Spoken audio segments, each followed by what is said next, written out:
चलो जी, welcome welcome welcome welcome everyone to this revision, जहां पे हम रिवाइज करेंगे ऐसे 700 और 700 के बीच में एक और ऐसे आता है जिसका नाम है 701। तो सबसे पहले हमारा ऑडिट रिपोर्ट का चैप्टर आज हमने स्टार्ट किया और इसमें आया ऐसे 700। सर 700 का क्या मतलब है? O for opinion. कहीं ना कहीं हम अपना ओपिनियन बनाएंगे। सर ओपिनियन बना के मन में रखना नहीं है, ठीक है, उसको चुपचाप रिपोर्ट भी कर देना। तो forming an opinion and reporting on the financial statement. तो हमारी जो ऑडिट की साइकिल है सर वो क्या कहती है? Let's revise it.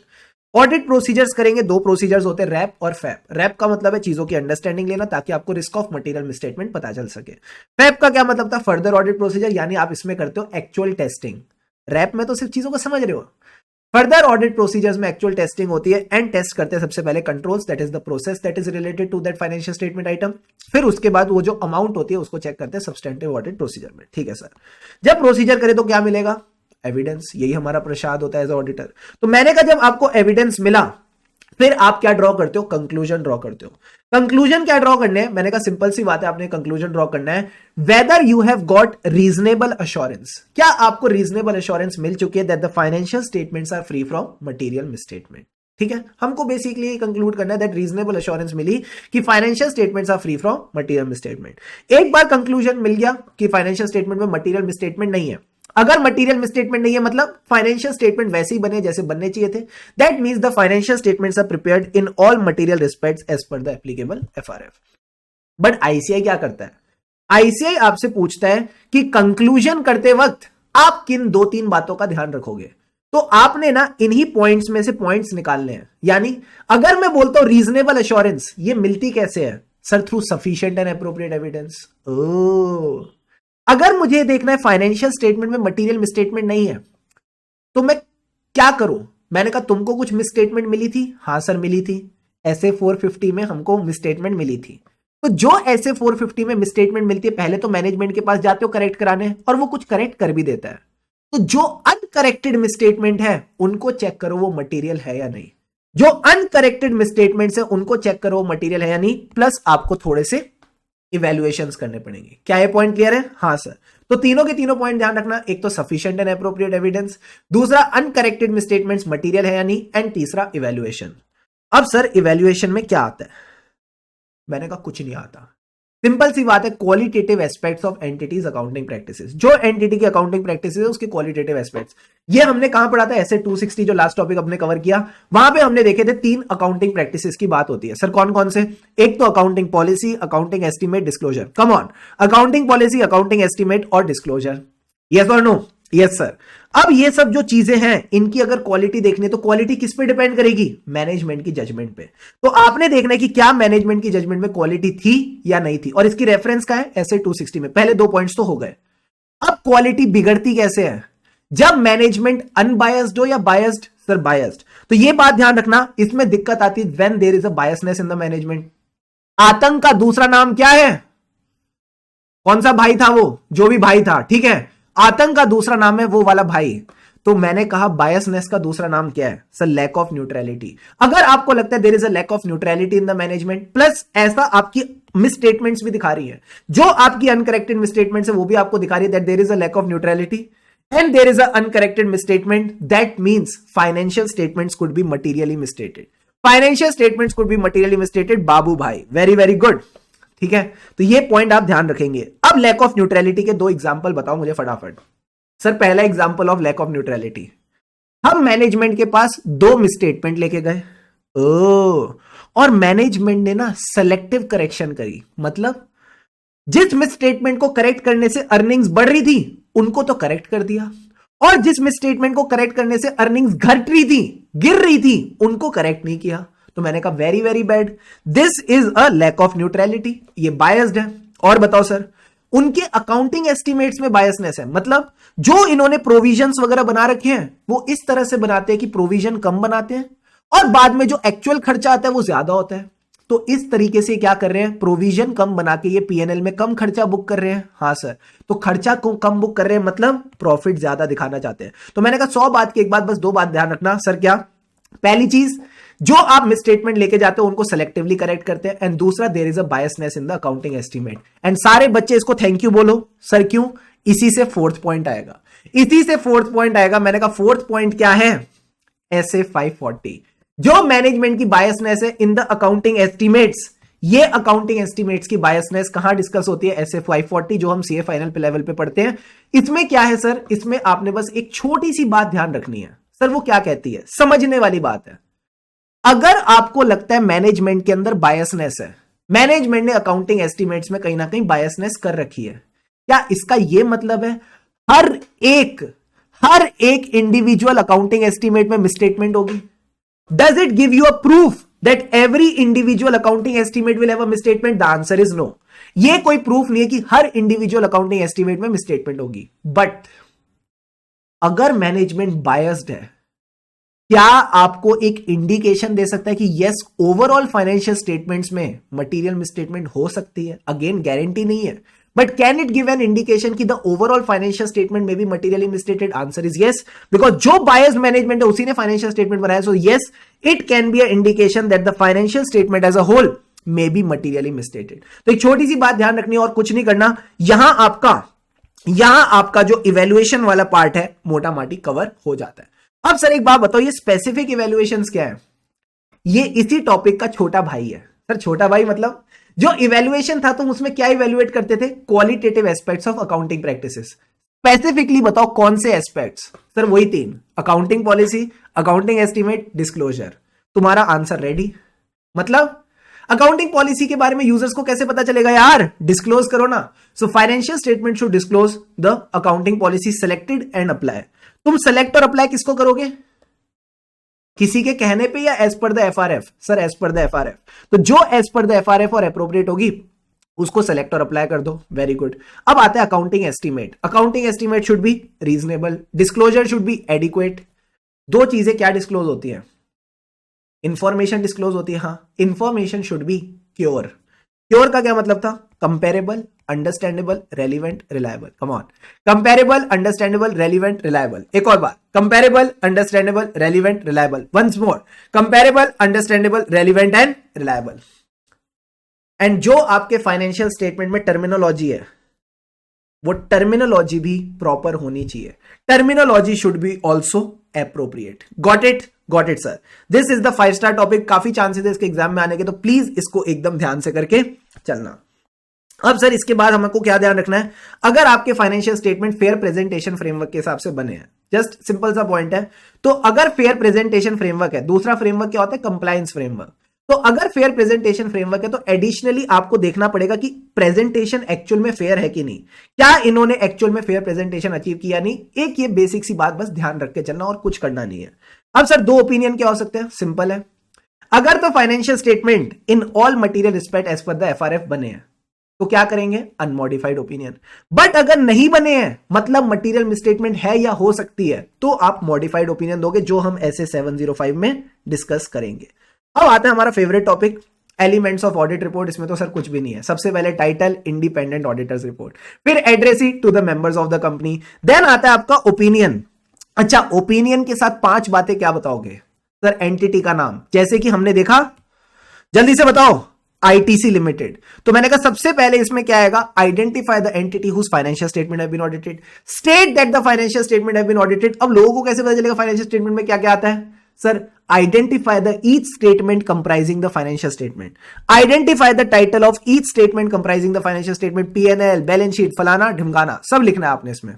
अगले 2 पॉइंट भूल गए, जल्दी से चैट बॉक्स में बताओ अगले 2 पॉइंट क्या थे। ऊपर तो देखो, नीचे तो देखो, कम ऑन, ऊपर तो देखो, नीचे तो देखो। मैंने कहा ऊपर देखो नीचे देखो का क्या मतलब है? फाइनेंशियल स्टेटमेंट के नीचे क्या लिखी है? Notes to accounts, disclosure of accounting policy. ओ, फाइनेंशियल स्टेटमेंट के ऊपर क्या लिखा है? Date and period covered by financial statement. Come on, date and period covered by financial statements. Very good. अब इसके बाद आता है अनमॉडिफाइड ओपिनियन। बड़ा सिंपल पॉइंट है, जब भी अनमॉडिफाइड ओपिनियन दोगे तो आप क्या, किस तरीके से अपना आंसर लिखोगे? तो मैंने कहा इसमें आप दोनों में से कोई भी फ्रेजेस यूज कर सकते हो। मतलब financial statements have been prepared in fairly in all material respects as per the applicable FRF, या आप बोल सकते हो they give a true and fair view. तो ITC में आपने देखा ट्रू एंड फेयर व्यू वाली लाइन लिखी थी। अब सर एक बात बताओ, क्या मैं इसके साथ कोई टर्म्स एंड कंडीशंस लगा सकता हूं?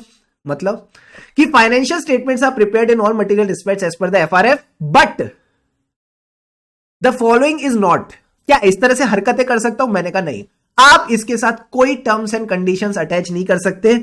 It is inappropriate to use the phrases like foregoing explanation, मतलब हमने इसके बाद कुछ और एक्सप्लेनेशन, या तो बने हैं या नहीं बने हैं, खत्म कहानी. तो foregoing explanation subject to the condition, इस तरह के कंडीशनल ओपिनियन आप नहीं दे सकते. ये आपके वीक करता है ओपिनियन को एंड कहीं ना कहीं दर्शाता है हो सकता है आपका ओपिनियन मॉडिफाइड है. तो इस तरह की चीज को प्लीज आप अवॉइड करके चलेंगे.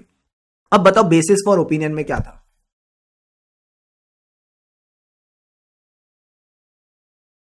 सा सा सा सा सा. सर सा सा का क्या मतलब है? मैंने कहा जब भी आप ओपिनियन दोगे तो किस बिना पे आपने ओपिनियन दिया, बोलो हमने अपना ऑडिट किया as per standards on auditing.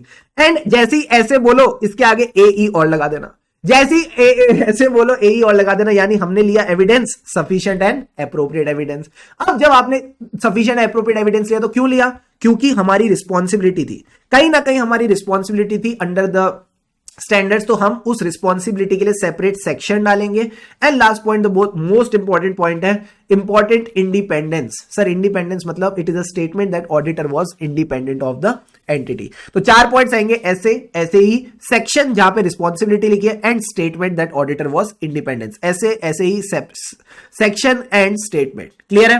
Clear है सर. गोइंग कंसर्न की रिपोर्टिंग वही है जो हमने ऐसे 570 में पढ़ी थी. अब आता है सर की ऑडिट मैटर. सर की ऑडिट मैटर में क्या होता है? मैंने कहा कुछ नहीं. सबसे पहले तो ये कौन सी एंटिटीज के केस में देना है? Listed entity. बाकियों के लिए ऑप्शनल है. ऑप्शनल एंटिटीज का नाम बताना. फाइनेंशियल एंटिटीज, जिनको क्या बोलते हैं? Public interest entity, bank, insurance company, pension funds. इन एग्जांपल्स को रीड करके चलना बस, ठीक है? Bank, insurance company, pension funds. अब ऑडिटर क्या करता है सर? बहुत सारी बातें करता है, ठीक है? टीसीडब्ल्यूजी से इतनी सारी बातें करता है. कौन से ऐसे में? 260 में. तो 260 में उसने ढेर सारे सिग्निफिकेंट मैटर्स डिस्कस करे. उन सिग्निफिकेंट मैटर्स में से देखना है कौन से मोस्ट सिग्निफिकेंट है, कौन से ऐसे मैटर्स है which are you can say most significant. उसकी प्रोफेशनल जजमेंट में जो मोस्ट सिग्निफिकेंट होंगे in the audit of financial statement, those will be key audit matter. अब सर हमको कैसे पता चलेगा कौन से की ऑडिट मैटर है? तो आप पहले बताओ कौन सी एंटिटी के लिए देते हो? लिस्टेड एंटिटी के लिए. और लिस्टेड एंटिटी में हमारी फेवरेट एंटिटी कौन सी थी? टाटा. टाटा का क्या मतलब था? JRT टाटा. तो JRT टाटा का मतलब है जहां पे भी सिग्निफिकेंट जजमेंट होगी, जहां पे भी सिग्निफिकेंट रिस्क होगी, जहां पे भी सिग्निफिकेंट ट्रांजैक्शन होगी, that will be the area जिसको आपको थोड़ा ध्यान में रख के चलना पड़ेगा. प्लस हम कैम क्यों कम्युनिकेट करते हैं? ताकि यूजर को भी तो चटपटी बातें पता चले. एक ऑडिटर और टीसीडब्ल्यूजी के बीच में क्या चल रहा है, ये दोनों एक दूसरे से तन्हाई में क्या क्या बातें करते हैं, तो हमको तो जानने का मन है. तो मैंने कहा ट्रांसपेरेंसी मिलती है, कम्युनिकेशन होती है तो ट्रांसपेरेंसी मिलती है कि इन दोनों के बीच में क्या चल रहा है. और किन बातों का पता चलता है? वही डेफिनेशन वाली information that in the auditor's professional judgement is most significant in the audit of financial statement. Yes sir. And it helps to understand the entity and understand कहां significant accounting estimates. That's it sir. अब इसके बाद ये point क्या है? Communicating की audit matter. तो मुझे बताओ की ऑडिट मैटर कैसे कम्युनिकेट होते हैं? सर एक सेपरेट सेक्शन डाला जाता है. ऑडिट रिपोर्ट में एक सेपरेट सेक्शन होगा, ठीक है सर. और उसकी लाइन क्या होगी? मैंने कहा वही key audit matters are those matters that in the auditor's professional judgement most significant in the audit of financial statement. इसी के साथ साथ आपको एक क्लैरिफिकेशन देनी है. क्या क्लैरिफिकेशन? इस चीज को लेके कि हमने इन मैटर्स का ऑडिट कर रखा है और हम इन मैटर्स पे कोई सेपरेट ओपिनियन नहीं देते. तो these matters were considered in the audit of financial statement and we do not give a separate opinion on these matters. अच्छा बताओ, क्या कैम जो है वो सब्सटीट्यूट है डिस्क्लोजर का? मैंने कहा नहीं. मॉडिफाइड ओपिनियन का? नहीं. रिपोर्टिंग एज पर ऐसे 570 जो आप मुर्ग सेक्शन डालते हो उसका? नहीं. Separate opinion on individual matters जैसे कि आईसीएफआर की रिपोर्टिंग, क्या उसका सब्सटीट्यूट है? नहीं. This is not a substitute of DMRS. Disclosure, modified opinion, reporting as per SA 570 and separate opinion on individual matter. मेरे पास कोई कैम रिपोर्ट करने को नहीं है, कोई कैम रिपोर्ट करने को नहीं है. फिर भी क्या मुझे कुछ रिपोर्ट करना पड़ेगा? हां सर, आपको रिपोर्ट करना पड़ेगा कि मेरे पास कोई कैम रिपोर्ट करने को नहीं है. तो this is the point. When you don't have any KAM to communicate, just communicate that you don't have anything to communicate. So we have determined that there are no KAM to communicate. ऊपर वाली line आप bracket में लिख सकते हो, except for, example की तरफ, except for the matters present in basis for qualified or adverse opinion section or the murg section, we don't have any other key audit matter to communicate. ठीक है. अब किसी महान व्यक्ति ने मुझे पूछा, सर क्या अगर मैं ओपिनियन ही ना दूं तो क्या मैं बोलूं मेरा ऑडिट ही नहीं हुआ? हां सर। तो जब ऑडिट ही नहीं हुआ तो क्या सिग्निफिकेंट, क्या मोस्ट सिग्निफिकेंट? मतलब अगर आप ओपिनियन नहीं दे रहे यानी डिस्क्लेम कर रहे हो ओपिनियन, तो फिर कुछ मोस्ट सिग्निफिकेंट है ही नहीं, कुछ सिग्निफिकेंट है ही नहीं, आप कोई की ऑडिट मैटर नहीं देंगे, आप कोई की ऑडिट मैटर नहीं देंगे। देन ये वाले जो पॉइंट्स हैं इनको बस रीड करना है। Location of auditors responsibility. अच्छा, जो ऑडिटर की रिस्पॉन्सिबिलिटी वो क्या 3 तरीके से बता सकते हैं।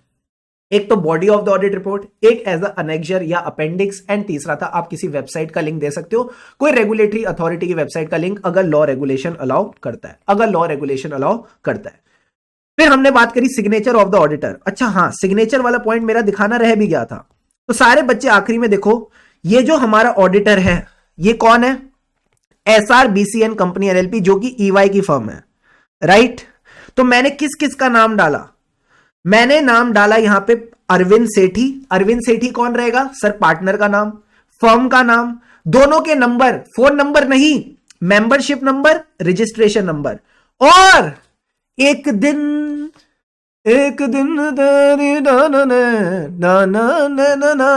आऊंगा, एक दिन तेरा हो जाऊंगा। मैंने कहा यूडिन, अरे UDIN UDIN UDIN UDIN UDIN युडली युडली यू, तो मैंने कहा यूडिन भी तो आएगा। तो सारे के सारे पॉइंट्स आ गए, पार्टनर का नाम, फर्म का नाम, पार्टनर का नंबर, फर्म का नंबर और UDIN. Got it, got it sir. अरे सर गॉट इट ना। अच्छा, प्लेस ऑफ सिग्नेचर देखो भाई, फ्रैंकफर्ट, क्या ये इंडिया में है या फॉरेन में है? सर फॉरेन में है। और इन्होंने डेट भी डाली। अच्छा, ये डेट कहां तक होगी? इस डेट से पहले तक क्या क्या मिल जाना चाहिए? फाइनेंशियल स्टेटमेंट बन जाने चाहिए, मैनेजमेंट की रिटर्न रिप्रेजेंटेशन मिल जानी चाहिए कि उन्होंने फाइनेंशियल स्टेटमेंट की रिस्पॉन्सिबिलिटी ले ली, प्लस ऑडिटर के पास सफिशिएंट एंड अप्रोप्रिएट एविडेंस होने चाहिए। ठीक है, क्या गाना गाया आपने समझ नहीं आया, तुमको कॉन्सेप्ट समझ आने चाहिए, गाने से फर्क नहीं पड़ता। ठीक है, तो ये आपको 3 पॉइंट ध्यान रखने हैं। फाइनेंशियल स्टेटमेंट बन चुके हो, रिटर्न रिप्रेजेंटेशन ले ली, एंड एविडेंस मिल चुका हो। Got it sir. और यहां आपका 700 कंप्लीट हो जाता है। तो दोस्तों that's all about it, that's all about right now. यूं ही खुशी खुशी मन लगा के पढ़ते रहिए, खुशी से पढ़ेंगे तभी आगे बढ़ेंगे। Have an awesome day ahead. हमें राही ऑडिट के फिर मिलेंगे, चलते चलते लगे रहो।